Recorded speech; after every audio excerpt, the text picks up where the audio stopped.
ئێوارتان باش لە دوسلدۆرف کاژێر هەشتی ئێوارەیە و لە هەولێری ژنۆیە هاوکارانە مەم مژارانیان بۆ دیاسپۆرای ئەم شەو ئامادە کردو.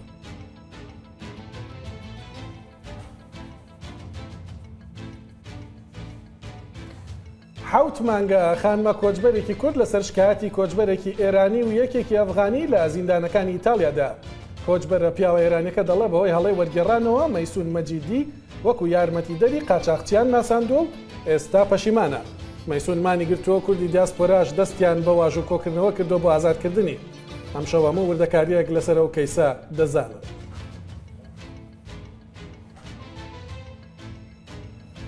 هەر لە ئیتالیا ئەم هەفتەیە پۆلیس گەنجێکی عێراقی دەستگیر کرد کە تۆمەتبارە بە کوشتنی کۆچبەرێکی 16 ساڵە لە نێو بەلەمە تێکشکاوەکەی هەفتەکانی ڕابردوو. بە گوتەی پۆلیس ئەو عێراقیە دەستدرێژشی کردوتە سەر ژنان لە بەلەمەکەدا.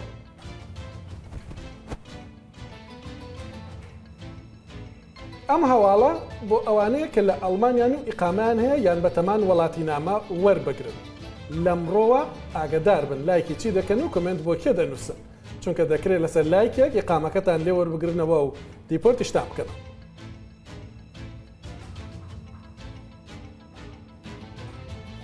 بۆ ئانەش کە هیچ کێشەیەکیان نییە لە ئەڵمانیا لەمڕۆوە یاسا ئاسانکراوە هەمارکراوەکەی وەرگرتنی وڵاتی نامە یان پاسپۆرت بەرکار دەبن. کەمێکی دیکە وردەکاری دەزانن. هەر لە دیاسپۆرای ئەم شەودا ئەو ئەفسەرە کوردەی نێوسپای دانیمارک دەناسن کە لەگەڵ هێزەکانی ناتۆ چۆتە زۆر شوێنی جیهان و یەکێک لەو شوێنانەش کوردستان بووە. سۆزدار باسیەوە دەکات کە چه هەستێکیە بووە کاتێک مەشقیان بە پێشمەرگە کردووە. دوای ئەویش لەسەر ئاڵوودەبوون بە مادە هۆشبەرەکان و کحۆل و شتی دیکە ڕادەوەستی. چیرۆکی پزیشکێکی کوردی سەرکەوتوو لە هۆڵەندا دەزانن کە بۆتە پسپۆڕیە و بوارە ئەو وەڵام دەداتەوە کە تۆ بڵێ دەرمانێکە بێ بتوانێت ئاڵوودەبووان لە کحۆل یان مادەی هۆشبەر ڕزگار بکات. هەر ئەم شەو دەچینە ئێرلندا و باسی بەڵگە فیلمێک دەکەین کە ئەم ڕۆژانە لەوێ لەسەر ژیانی کوردێکی دیاسپۆرانشین پیشان دەدرێت. زاک یان زمنا کۆمرادی میوانمانە و باسیەوە دەکات کە بۆچی چیرۆکی ژیانی بۆ ئێرلندەکان باڵکێش بووە.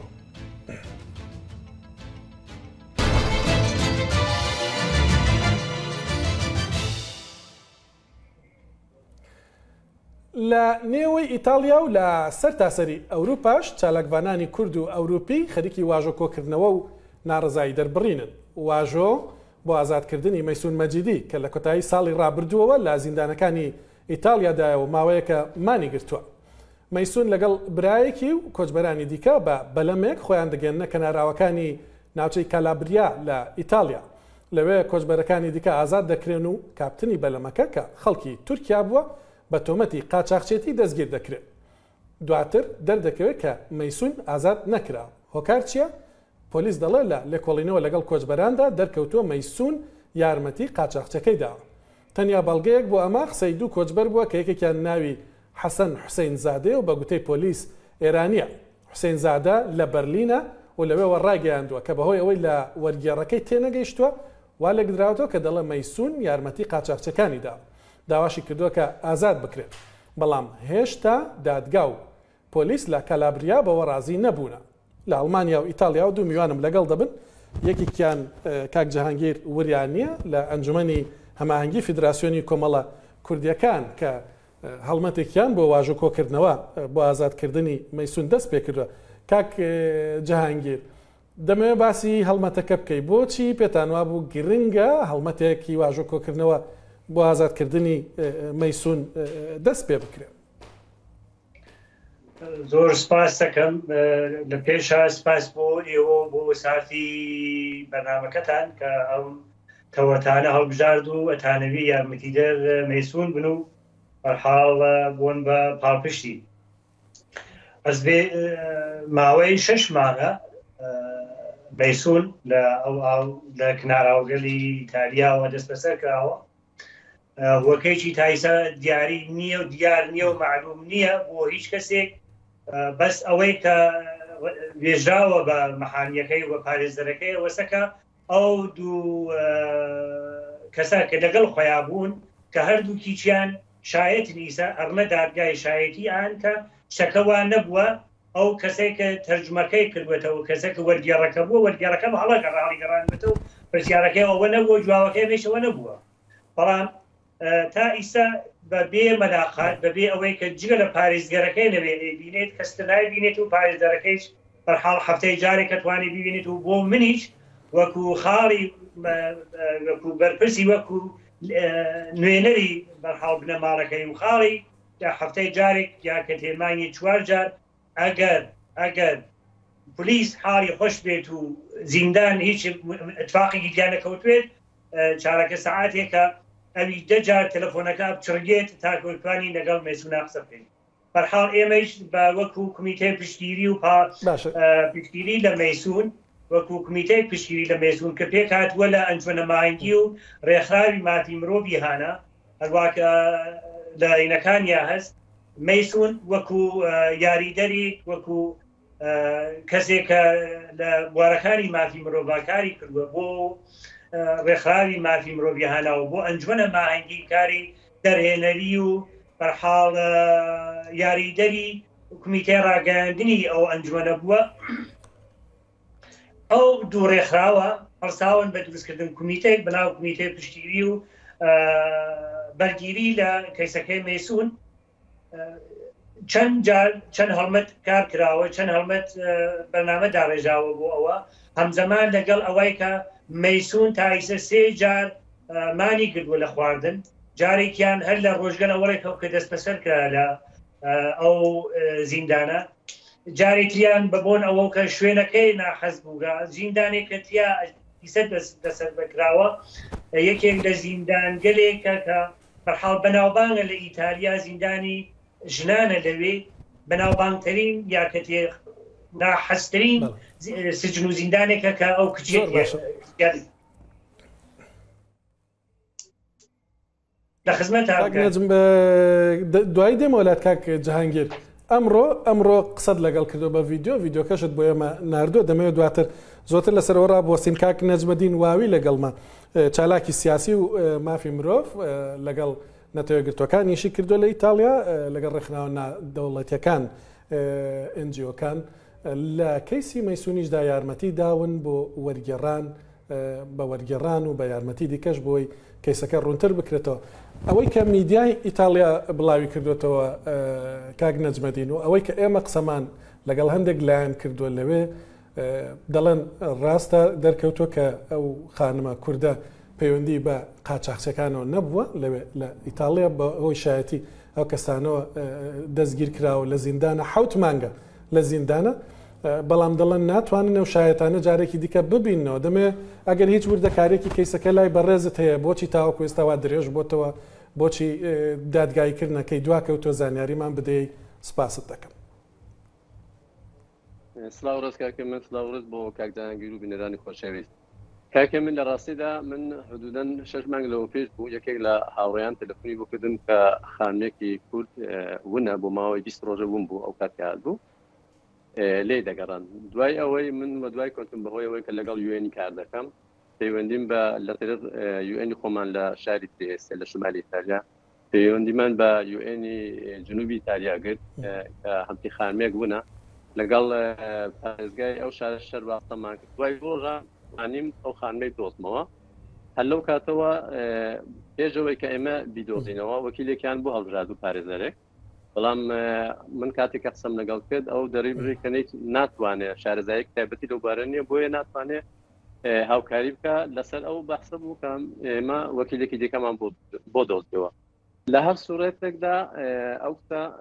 بە هەموو شەواهد و ئەو مەدارێکێکەوە لە بەردەستایە تاوانبار نییە واتە بۆ خودی دادگاژەوە شتە تقریبەن شتێکی سەرمێنراوە چون بەهۆی ئەوەی کە زۆر لە کاناڵەکانی تەلەڤیزیۆنی ئیتالیا کە یەکێک لە هەرە گرنگترینیان ڕاییەکە کە بەرنامێکی زۆر تایبەتی هەیە و بە میلیۆنها کەس تاوی لێ دەکا دانێکی دانا لەسەر خەرجی خۆی بۆ یەکەوە دوای ئەو ڕووداوەکەوە ئەوە بەخاتی ئەو مۆزاش تەنانەت هەستا هات بۆ ئەڵمانیا بە ئەو پەنابەرێکەوە گویا شەهادەتی داوە و پێیان ئیمزا کردووە کە ئەو خانمە بەڵێ هاوکاری قاچاقچێکەکەی بووە گەڵ وێتیان کردن بە خۆشم هەتا لەو کۆبنەوەشدا بەشدار بوو یارمەتیم کردن بە وەکو متەرجم لەوێش ئاماژە بەوە کرا کە ئەو کرا هەتا تەنانەت سوێندیش خوارد ئەسڵەن هەمچی شتێک نییە ئەو کچە لەگەڵ ئێمە بووە و هیچ پەیوەندێکی لەگەڵ ئەو قاچاقچیانە نییە بەڵام بەداخەوە تا ئەوڕۆ هیچ جوابێکی مثبت لەو بارەوە نەدراوەتەوە بەڵام بۆ زانیاری کێشەی ئەسلی ێرەکاندا ئەوەیە هەرچەندکە دادگا لە وڵاتانی ئەوروپایی سەربەستە بۆ خۆی بڕیار دەدا بەڵام ئەو مۆزوعێکی تقریبەن تۆم بڵێم وەکو سیاسی و حیثیەتی بۆ وڵاتی ئیتالیا دا لەبەر ئەو مۆزوعە لە دادگادا سێ دانە پوبلیکۆ مینیستێری پێ دەڵێن یعنی ئەوانەی کە لەلایەن حکوومەتەوە شکایەتەکەی دەخەنە بەر دادگاوە و دادوە لێ ڕێی لەسەر دەدا هەتا ئێستا سێ قۆناغ بەسەر چووە لێپرسینەوەی لەسەر کراوەتەوە لەو بارەدا دادوەرەکان هەرچەندکە بە شێوەیەک لەگەڵ وەکیلەکە قسە کراوەکە بەڵێ دەزانن کە ئەو شتە ئەساسی نییە و ئەو خانمە هیچ پەیوەندێکی نییە بەڵام ئەوان ناتوانن دژ بە ئەو سێ دادوەرەی سەر حکوومەتن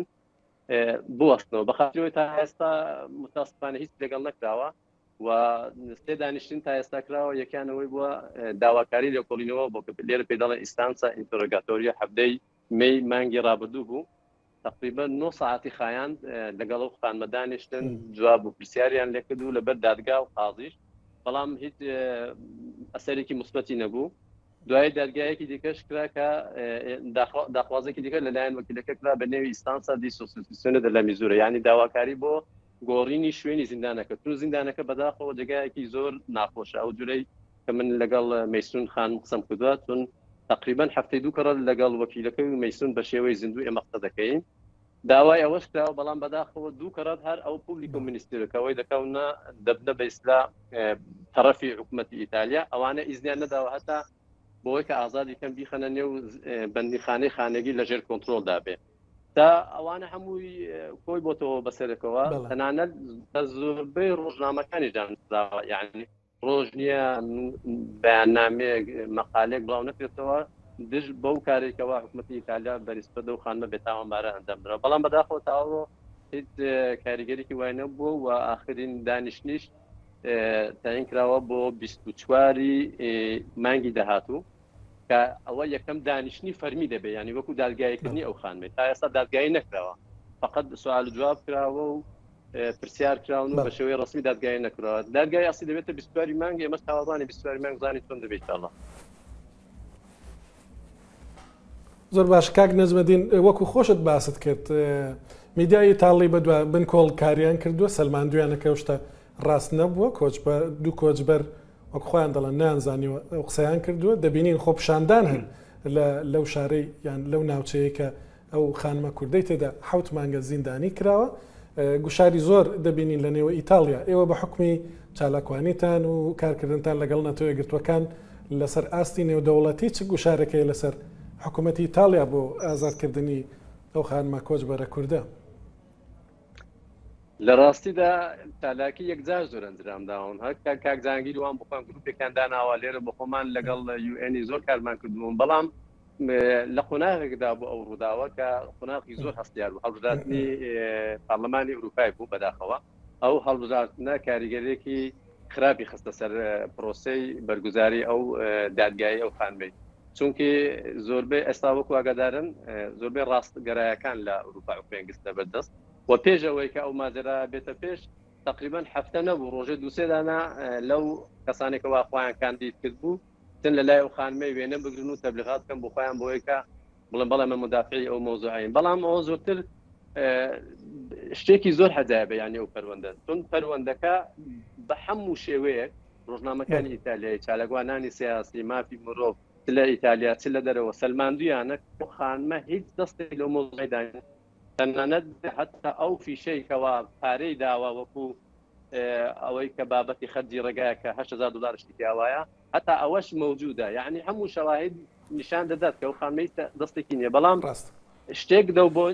دەو بینێ داوونە کەس نازانێت دەریان تقریبا شتەکە بۆتە مۆزوعێکی سیاسی هەر شتێکی دیکە ئاماژە پێ بکەم ئەوژەوەیە کە لەو بینێدا ئێستا مەعانێک دەواخیران دە پەیدا بووە کە ئەمە ئاگاداری نین سەر بە سەڵتەنەت تەلەبەکانن شای ئێرانێ گویا ئەو ڕخنەی کردووە و پەیوەندی دەستێباتە بۆ زیندانێش ئەو مۆزوع ئێستا سەرنجەمەی ڕاکێشاوە بەڕاستی من هەلا ئەوڵەکانی ڕ هەستم بەوەی دەکرد کە ئەو پەروەردە بەلاڕەدا بدراوە و شتێکی دیکەی لە پشتەوە هەیە لەنا بەپێی هەموو شەواهد و ئەو مەدارەکەیەکەوا موجود دانێ بکەن بە بەڕاستی و خان بەڵێ دانێ بە مۆزەکەی بکەن بە سیاست. باشە زۆر سپاس دەکەم کاک نەجمەدین دەچمەوە لای کاک جەهانگیر ئەوڕۆ قسەت لەگەڵ مەیسون کردووە ئەوەی کە دەزاندرە برایەکیشی لەگەڵی بووە ئەوەی ئێستا کاک نەجمەدینیش باسی کرد بەڵگەنامەوەن ئەوەش هێندراوە کە باوکی بەڵگەنامەی پێشکەشکرۆ کە ئەو پارەی داوە ینی لە نێوەوەی کوردستان دەمێ بزانم ئەمڕۆ باسی چیتان کرد چ دەڵێ مانی گرتووە دەڵێن زۆر وەزنی دابەزیوە نیگەرانە لەوەی کە حوت مانگە دادگایی ناکرێ و دەڵێ بێگونا هەم باسی چیتان کرد بێکەوە ئێمە ئەروە ئاگداری لێرە لە زیندانەکان ئێرە لە سژنەکان ئێرە یاکەتێتە قیاسا و بێسڵاهین گەلێ کوماسی و گەلە خۆک بەشەری لێرە ناوێرن ئەشکەنجەی زیندانی بکەن ڕاستەوخۆ بەڵام لەو زیندانە ئەلعان حدود 25 شەوە 25 ڕۆژە کەسێکیان هاوردوەتە تەنیشت بەندەکەی ئەمە ئەو شوێنێکە ئەمیتیایە ڕێک لای دەستەکەی ئەو شتێکە ئەو باسی بۆ من کرد هەر ژوورێک دوو کەسی تایە کەسەکەی ئەم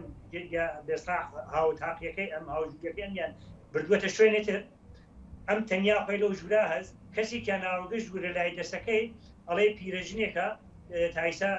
ئاعترافی بە چەند قەتڵ کردگە ئەم نەیبینیوە ئەڵێن واسە بە قسەی خۆی ئەو ئافرەتە هەر بە دوای ئەوەی کە چرا کوژێتەوە ئەبێ بە خاموشی ئەنیشێ بەم دەرک و دیوار و این ئەو سجنە و کە گشتێکی ئاسن و زرمەی تێت و گرمەی تێت و قێڕەقێڕ و شتەکەی هەتاپ و بەیانی ئەڵێ بیشەوە من خەو بەسەر چاوم نەچووە یعنی ئەمە نیشاندەرە وەسەر کە ناڕاستەوخۆ خەریکن ئەشکەنجەی ئەم کچە ئاین جان مەبەستەکەی چییە؟ مەبەستەکەی بە بڕوای من زۆر باشە کاک جەهانگیر چونکە کاتی بەرنامەکەم هێشتا شتی زۆر ماوە کەیسەکەمان ڕوون کردەوە خەڵک گویان لێ لە ئەو دیاسپۆرە هەڵمەتی واژوو کۆکردنەوە هەیە بۆ ئازادکردنی ئەو خانمە کوردەکێ لە ڕووی یاساییشە دەتوانێت یارمەتی دەربێت دەتوانێت بیان دۆزێتەوە کاک جەهانگیرتان بینی هەروە کاک نەجمەدینیش قسان کرد زۆر سپاسان دەکەم هەر لە ئیتالیا هێشتاش دەراویشتەکانی تێکشکانی بەلەمەکەی کۆچبەران لە نێوەڕاستیان مانگەدا کە دەزانن لێرەش زۆر باسمان کرد و ڕووماڵمان کرد هێشتا زۆرتر ئەو دەراویشتانە دەردەکەون لە بەلەمەکەدا کە زۆرتر لە 7 کۆچبەری تێدا بوو بەشێکی زۆریان کورد بوون پێش تێکشکانی بەلەمەکە ڕووداوێکی زۆر هەژێنەر ڕوویداوە پۆلیسی ئیتاڵی باز دەکات کە کۆچبەرێکی پیاوی عراقی 27 ساڵ دەستگیر کراوە دەستگیری کردووە کە تۆمەتبارە بە خنکاندنی کچێکی 16 ساڵ لە نێو بەلەمەکەدا ئەویش ئەوەی یەکێک لە ڕزگاربووەکانی بەلەمەکە شکاتی کردووە کە ئەو کۆچبەر عراقیە کچەکەی خنکاندووە و هەڵسوکەوتی بەدڕەوشتانەشی بەرامبەری کردووە پۆلیس خنکاندنەکەی پشڕاست کردەوە بەڵام دەست درێژەکەنە هەرەمە هەفتەیەش ئاسایشی سلێمانی ڕاگەیاند کە 4 قاچاقچی دەستگیر کردووە کە پێدەچێت پەیوەندیان بە دۆسەی بەلەمە نقمبۆکەوە هەبێ تاوەکو ئێستا بەس ئەم ساڵ زۆرتر لە 1000 کۆچبەر لاوەکانی نێوان تورکیا و یۆنان و ئیتاڵیادا خنکاون کە بەشێکی زۆریان ژنن منداڵن و کەسانی بەساڵاتچوو لەمە دووە لە ئەڵمانیا دەبێت باش ئاگات لەوە بێ کە چی لایک دەکەی لە تۆڕە کۆمەڵاتەکان هەروە کۆمنت بۆچی و بۆ کێ دەینووسی وەزیری نێخۆی ئەڵمانیا ئاشکرای کردووە کە حکوومەتەکەی لەم هەفتەیەوە ڕێوشوێنی تند دەگرێتە بەرامبەر ئەوانەی کە وەکەو ناوی لێناون ئیسلامی و دژەسامین و لە ئینتەرنێتەوە ڕق بڵاو دەکەنەوە هۆی دەرچوونی و بڕیارە بە قسەی وەزیری نێخۆی ئەڵمانیا ئەوەیە کە لە ئەڵمانیا و لە تۆڕە کۆمەڵایەتەکانەوە بە ئاشکرا پشتیوانی لە حەماس کراوە لە دژی ئیسرائیل وەزیرەکە ڕوونی کردوەوە کە لەمە دووە حکوومەتی ئەڵمانیا بە شێوازی جیاواز کۆنتترۆڵ ئێوە دەکات کە کام کۆچبەرانە لە ئەڵمانیا لە تۆڕە کۆمەڵاتەکانەوە پشتیوانی لە تیرۆر و توندوتیژی بکەن وەکو وەزیرە باسی دەکات وەزیرە دەڵێ هەر کەسێک هاوڵاتی ئەڵمانیا نەبێ یەک کۆمنتی پشتیوانی لە تیرۆر بنووسێ ئەوە بەسە بەوەی کە دیپۆرت بکرێتەوە لەلایەکی دیکەوە ئەڵمانیا یاساکانی وەرگرتنی وڵاتی نامەیان پاسپۆرتی هەموار کردوتەوە و ئێستا ئاسانتر بوون لە دوێنێەوە پێنجشەممە ئەو یاسانە بەرکارن نزیکەی چارەگێکی ئەوانەیە کە بە شێوەی یاسایی دانیشتووی ئەڵمانیان وڵاتینامە ئێران نییە. هەندێک لەوانە زۆرتر لە 10 ساڵە لە ئەڵمانیا دەژین، بە تایبەتی ژەوانی کە هاوڵاتی تورکیان بۆ یاسا ڕێگەی نەدەدا دوو پاسپۆرتیان هەبێ. ئەوانە ساڵەها بوو نان دەتوانی داوای پاسپۆرتی ئەڵمانی بکەن. لە نێوی ئەوانەدا بێگومانەوانەی تورکیا بە هەزاران کوردی خەڵکی باکووری کوردستانیشی تێدا. بەپێی ئاسانکاریە نوێەکان کۆچبەران بە 5 ساڵ دەبنە هاوڵاتی ئەڵمانیا. ئەوەی هاوسەرگیری لەگەڵ کەسێک کردبێت کە پاسپۆرتی ئەڵمانی هەبێ بە 4 ساڵ وەری دەگرێت. هەندێک کۆچبەریش کە کاری تایبەتیان بۆ کۆمەلگای ئەڵمانی کردبێ دەکرێت بۆ بە 3 ساڵ ببنە خاوەنی وڵاتی نامە. هەفتەی ڕابردوو باسی سۆزدار تەمەم بۆ کردن ئەفسەرێکی کورد لە نێو سوپای دانیمارک کە لەگەڵ ناتۆ ئۆپەراسیۆنەکانی ناتۆ کاری کردو چۆتە زۆر شوێنی دنیا چۆ بۆ کوردستانیش. ئەو باسی ئەزمموی خۆی دەکات کە لە کوردستان چی بینیوە چ هەستێکی هەبووە بڕێڕوا بۆ هەفتەی ڕابردوو ببینن، بەڵام ئەو کات بەهۆی زۆری بابەتەکانەوە نەکرا، بەڵام پێم گوتن قەرز کۆن دەبێ نافەوتێ. ئێستا قەرزەکە دەدەینەوە.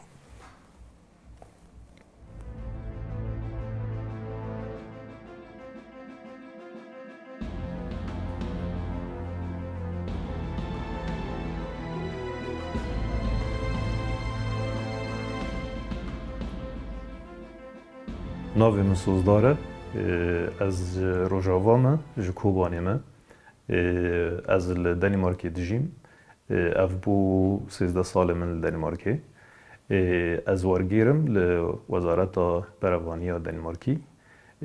ev bû şixolê 6 sal ez têda kar dikim. Gava gam hatin Denîmarkê em fêrî zimanê Denîmarkî bûn tabî yanî pişra Wezareta Berevaniya Denîmarkî xwest got tîmekî çêkê ji bo wergêran got herin tevlî NATO bibin û tevlî mîşûnê derva bibin. Beşdar bê di şerê Daeş da li şerê dijî Daişê.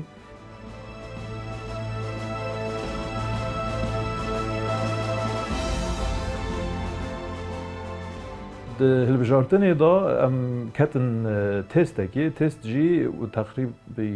7 roj bûn yanî. Dora 1000 kesên wergêr hebûn yê sivîl yê got jî hatî bûn yanî. Em teqrîbî 20-25 serkeftî bûn di têstê da. û em qebûl kirin û me dest bi amadekirinê kirin. Nêzîkî salekê em li Denîmarkê tedrîb bûn li ser planên leşkerî, li ser navên çekan. Em fêr kirin çawa em çekan bigirin, tenkan swar bin, bi kar bînin, arbêcan û hemû çekê got ya leşger bi kar tînin yanî. Ji bo gote amade bî ji karê dervara yanî ew yek sala amadekirina gotikanî bî herî têkevî misyonan.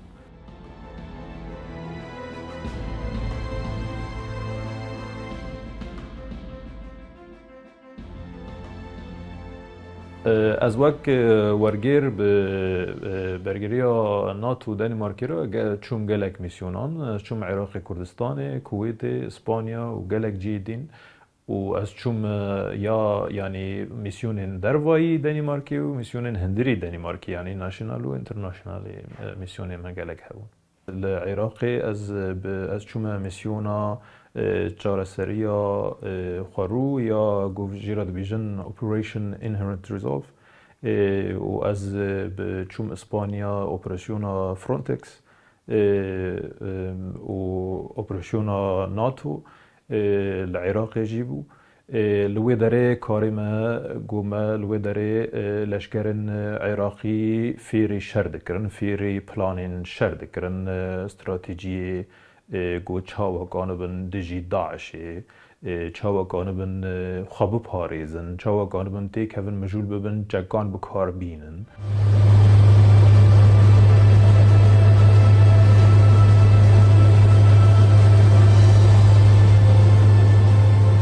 Gava ez çûme misyona Iraqê û Kurdistanê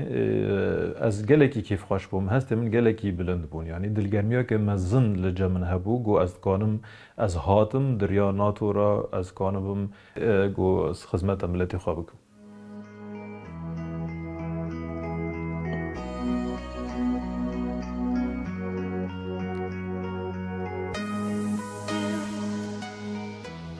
از حز دکم دم خال مال در باز کم یعنی المال جیان من خوشه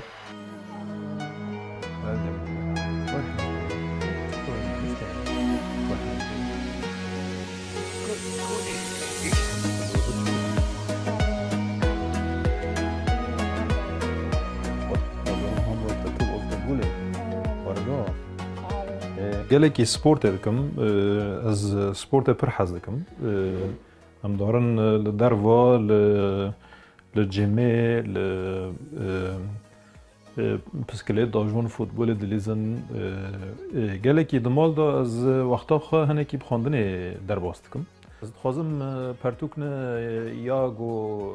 ایشی خواب کاری من هبه از وانا دخوینم جارنه از دارم بیبلوتیکی از دنیرم جبرگو گلک پرتوکی گرینگ لو داره هنک جارگو هنک انفورماسیون مگرک به از دارم شوی داره تینم تشتیگو علاقه خواه یعنی به تشتیگی کاری مداهبه از دکم لو داره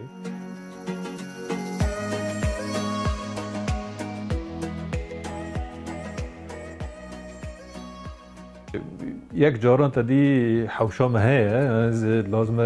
گرگ مریچ کی گهد گلانده و چیچه کانده و تایبتی جی نها بیا بهاره از هنه کی قاسی گو از دگمی کی از خازم قیمت آوانجی دزانم یعنی او جی روش ما خوشت کن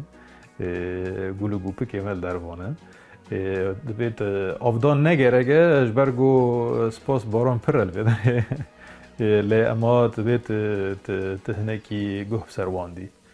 اما دیاسپورای ام هفته بو هفته دهاتو زاک مرادی که سرطای برنامج باسم کرد میوان من دبه باسی بلگه فیلم که دکاله ایرلندا که دنگی داوتو جگل اوش زور مجاری دی کمان لاستاو بو آماده کردون